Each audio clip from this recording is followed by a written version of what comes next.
Hi guys, welcome to History and Game.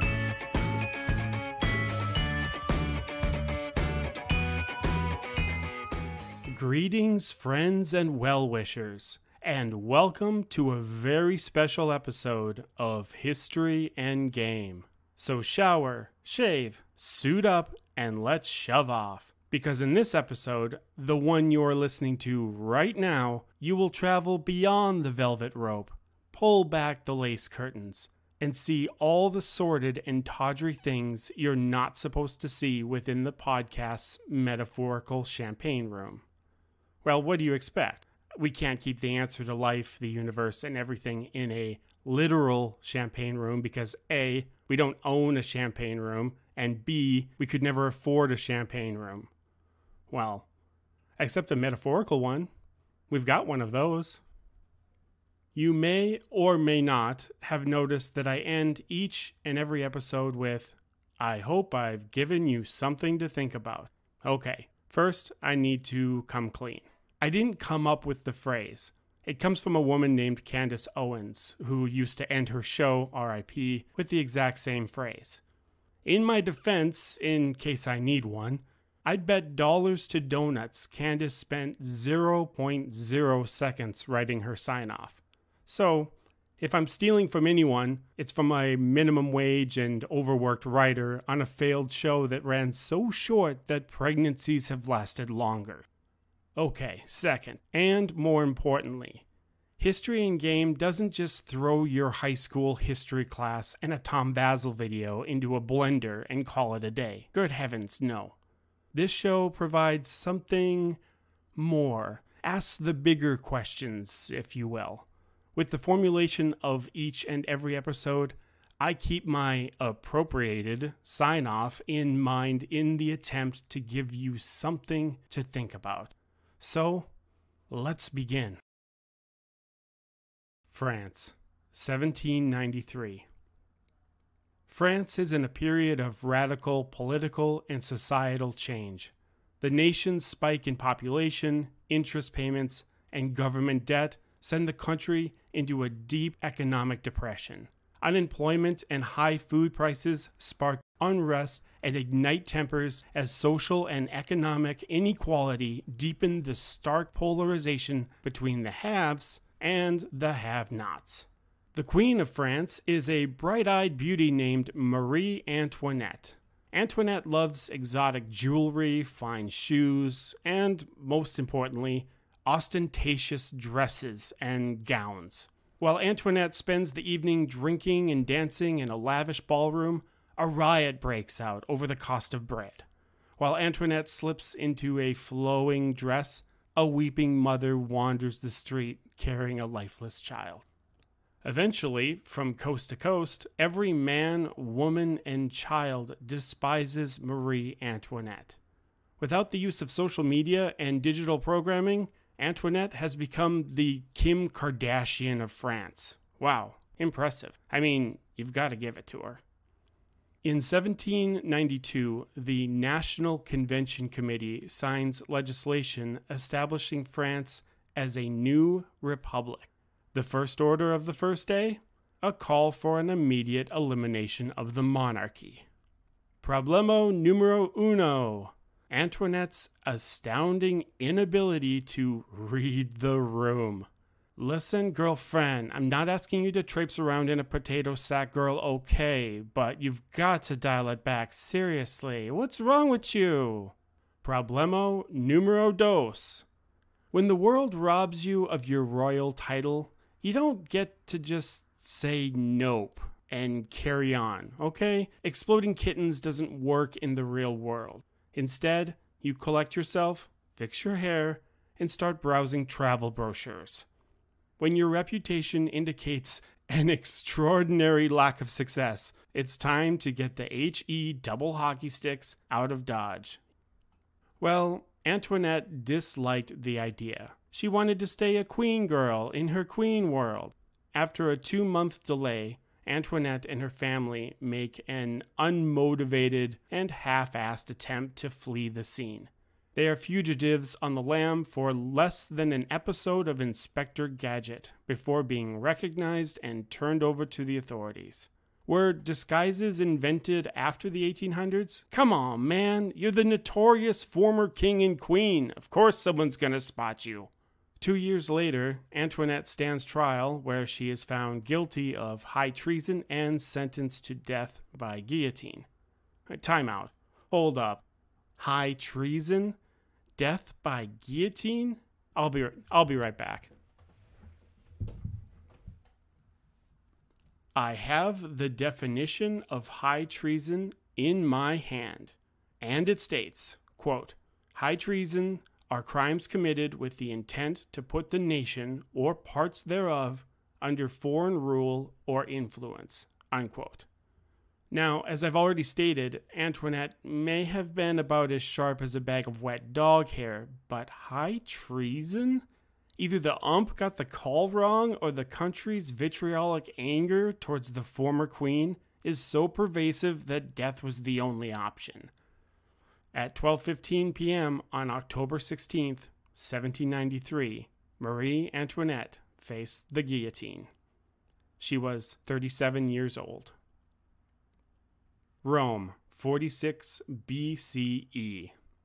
Julius Caesar returns to Rome from his highly successful northern military campaign.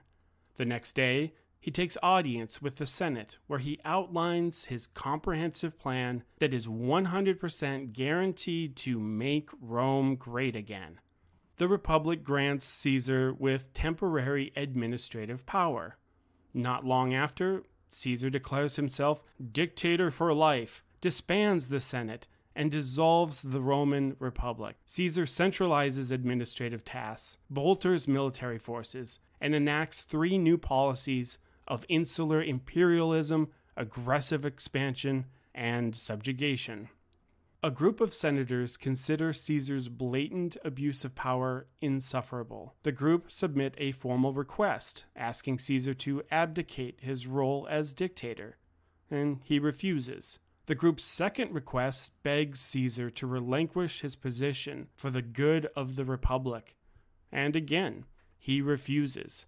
Wow, what a Roman dirtbag. And to this day, we still use Caesar's calendar. Seriously, go look it up. On March 15th, 8 senators armed with daggers ambush Caesar. Moving quickly, they surround the dictator. In a matter of moments, he is stabbed 23 times. A dying and bloody Caesar lays on the large front steps of the Theater of Pompey. He makes a feeble attempt to pull his body up the steps, but bleeds out and dies.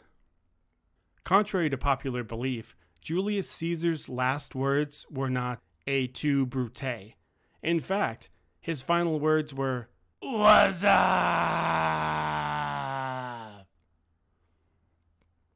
Just playing.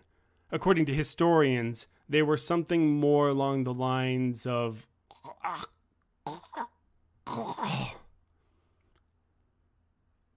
England, 1192. Richard the Lionheart serves as a commander in the King's Crusade. He knows nothing but war and violence. With every charge into battle, it may be his last, but he pays such things no mind. He remains in the fray because he chooses to remain. He fights because he chooses to fight. 3 years prior, Richard is crowned King of England. However, Richard's heart is restless. His life's purpose is to fight for king and country, not to be a king idling away at a castle in the country.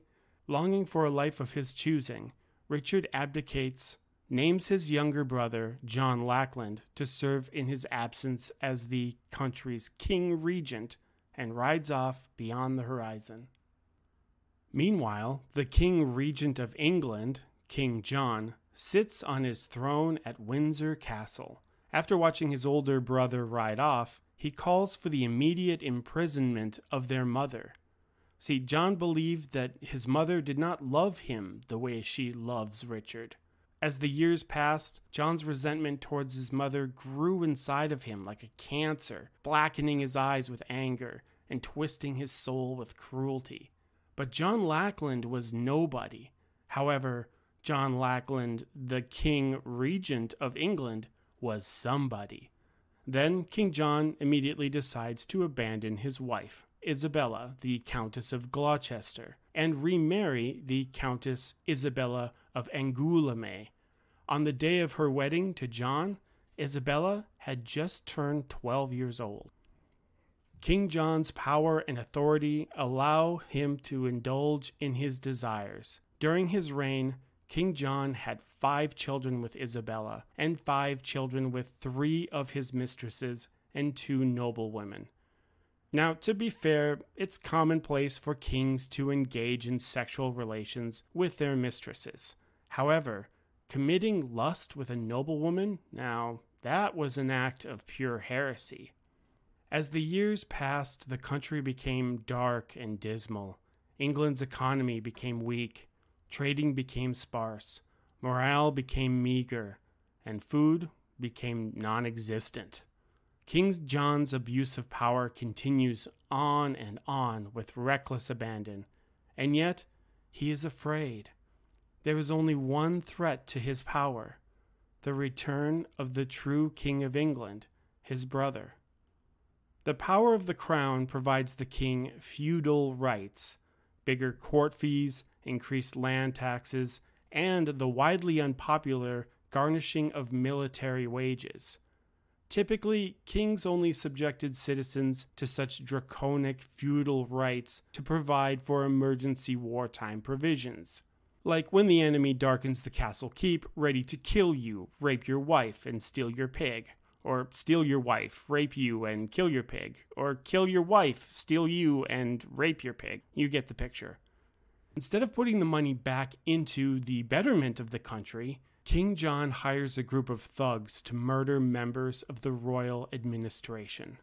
Royal administrators, appointed by King Richard before leaving to fight in the Crusades, with the sole duty and power to reallocate the throne back to Richard when, or if, he ever returns. With the royal administration bumped off, should Richard return, King John could imprison or kill his brother, and none would be the wiser. It's kind of like joining a top-secret agency, working undercover as a member of a deadly terrorist organization, only to find that everyone aware of the mission and your top-secret status as a spy are killed. Without a single person to vouch for you, well, now, in the eyes of the law, you're nothing more than a terrorist. Yeah, it's kind of like that. However, King John's assassination plot takes a turn for the worst when an unidentified outlaw archer and his merry men intercept the king's plans. In a blink of an eye, the thugs are left bound, tied, and unconscious. The events are told and retold and retold.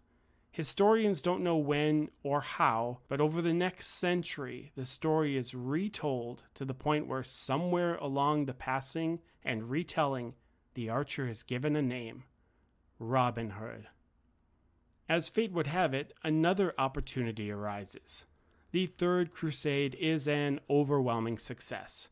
Having survived the campaign, Richard the Lionheart departs from Jerusalem, beginning his voyage back to England, back to his home.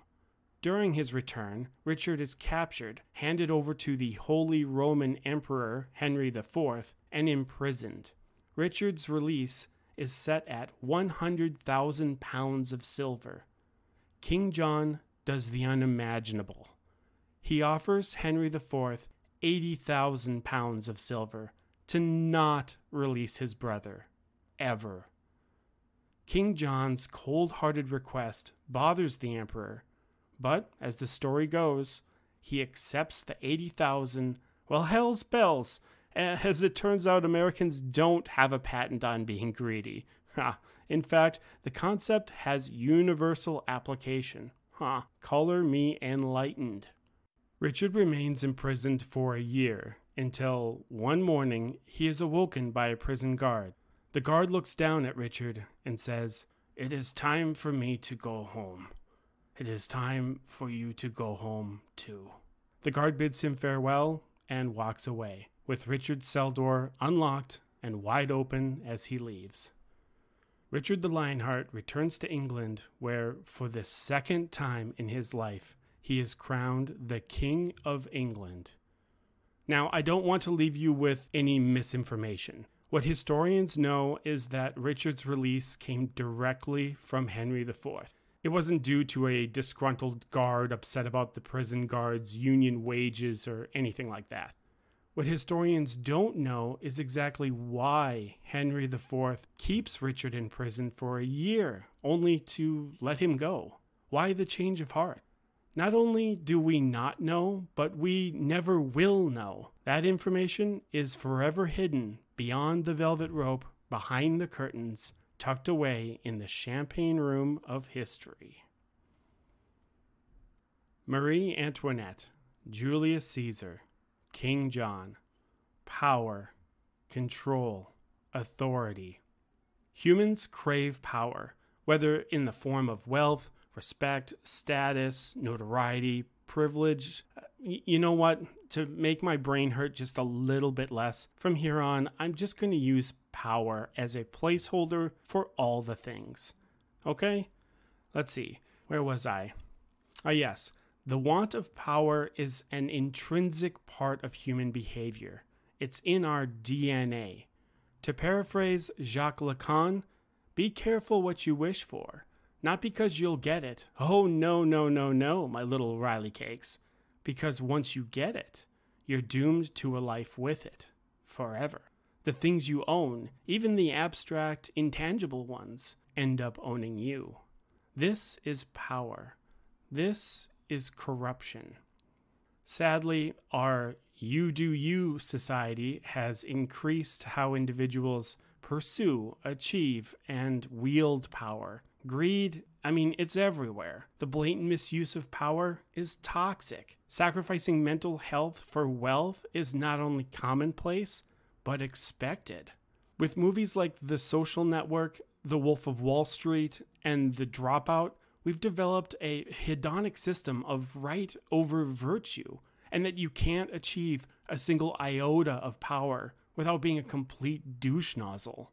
The want of power, in whatever form, has normalized behavior such as assessing friendships based on the value they bring to your table, degenerating your sense of altruism over narcissism, and pissing hundreds of people off, all in the name of achieving power. Seriously, our culture is full of it. You don't just see it until you look. You know what I mean, Vern?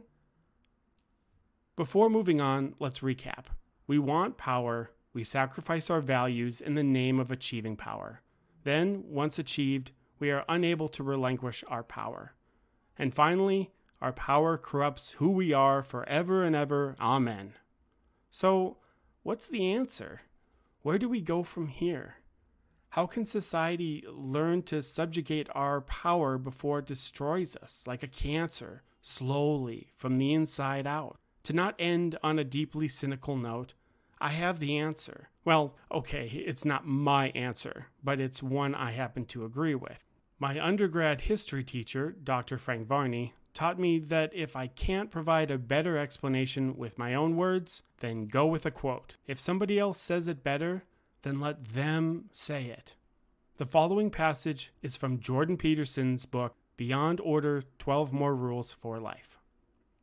Those who are power-hungry, tyrannical, and cruel, even psychotic, desire control over others so that every selfish whim of hedonism can be immediately gratified. Now, power may accompany authority, and perhaps it must. However, and more important, genuine authority constrains the arbitrary exercise of power. This constraint manifests itself when the person with authority cares and takes responsibility for those over whom the exertion of power is possible. For example, the oldest child can take accountability for his younger siblings instead of domineering over and teasing and torturing them, and can learn in that manner how to exercise authority and limit the misuse of power. Even the youngest can exercise appropriate authority over the family dog. Such experience moderates what might otherwise be fantasies about the attractiveness of power, And that is where the life that is worth living is to be eternally found, and where you can find it, if only you are willing. Published in 2017 by Beaumont Games, Richard the Lionheart is a team-based strategy game for 2 to 6 players. In Richard the Lionheart, players are aligned with one of 3 possible factions: Richard, John, or neutral. The neutral faction is reserved for games where there is an odd number of players. Once players are given a faction, they assume a character from within the faction. On Team Richard, Maid Marian, Robin Hood, Little John, and Friar Tuck. Team John, Isabella, Prince John, Sheriff of Nottingham, and the Bishop of Ely. During the game, players travel point to point around the board taking actions, attempting to influence the ongoing crusade in your faction's favor while earning prestige points for themselves. Separate from the main board is the Crusade board, with 2 sets of tracks representing the momentum of the Holy War. The first set of tracks are Richard's army and Saladin's army. Team Richard works by sending support to bolster Richard's army. Team John does the same but for Saladin's army. The second set of tracks are King's Return and King's Treasure. Team Richard influences the return of the one and true king, while you're all savvy listeners, I'm sure you can guess what the other team does.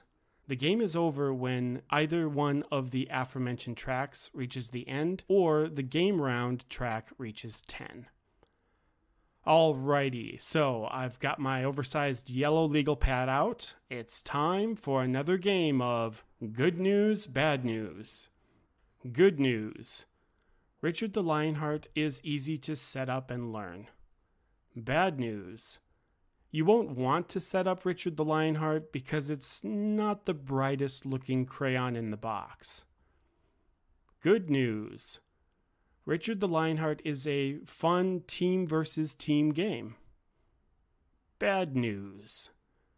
Richard the Lionheart is a team versus team game, so it will rarely hit the table because it demands a large and even player count. Playing a 2-player game or a game with a neutral player is absolute trash. Don't even bother. It's 2-on-2 or 3-on-3, or we're playing Settlers of Catan.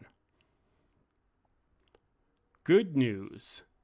Richard the Lionheart encourages players to unite, work together, and work as a team. Bad news. Except, no, it doesn't. And this is the biggest flaw of the game. I have never liked cooperative style games where there is only one winner. I didn't like it in Dead of Winter or Marvel Legendary, and I don't like it now. At the end of the game, you have a winning team, of course. However, members on the winning team are forced to find which player has the most prestige points. Whoever is on the winning team with the most points is the one and only winner. I hate it. Semi-cooperative win conditions are the equivalent of drinking warm milk with lard in it. Oh, gross. When I play Dead of Winter, we play 100% cooperative, but with a harder scenario. When I play Marvel Legendary, I never keep individual score. Sadly, Richard the Lionheart is more complicated than just a simple house rule. Sure, you can declare a winning team and forget about prestige points. However, by eliminating the importance of prestige points, players will find that performing the more heroic actions that award points undesirable because it requires spending cards or resources or extra turns, thereby breaking the game's fun factor. Players find it easier to just do the menial little things instead of the more heroic things that give points, which creates a boring game, quite frankly. I mean, who wants to be on a team working towards a shared objective while squabbling with each other like 2 kids in the back seat during family vacation? But then again, maybe that's the point. Maybe Richard the Lionheart does exactly what it's supposed to do. Because aren't we all driven by power? to exploit others for personal gain? And doesn't power corrupt us forever and ever, amen? Wasn't that the point of this episode? Damn, I guess so. Good thing it's just a board game. Right? My name is Andrew Davidson. I hope I have given you something to think about.